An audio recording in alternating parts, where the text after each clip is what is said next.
Well, this Saturday marks 20 years since 67 tornadoes swept across KELOLAND.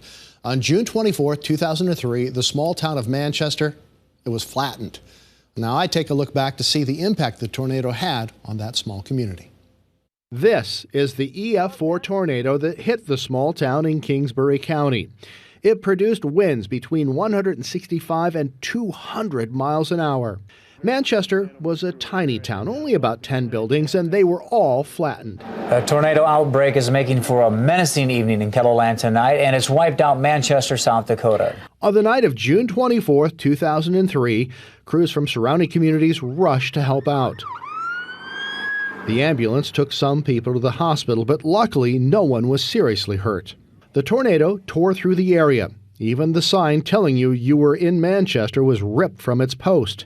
In the following days, the cleanup would get underway. It was terrible. I don't think I'll ever forget it.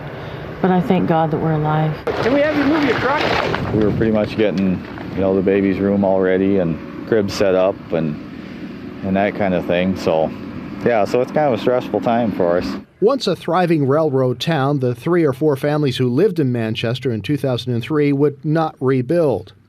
After the tornado, one building was partially standing, but it would be torn down, leaving nothing but cement foundations to give people a clue that the town once stood here. Now, in 2007, Manchester Monument was placed at the site of the Old Town Hall. An interesting piece of Manchester history. Artist Harvey Dunn and 2 of Laura Ingalls Wilder's sisters once lived in the small town.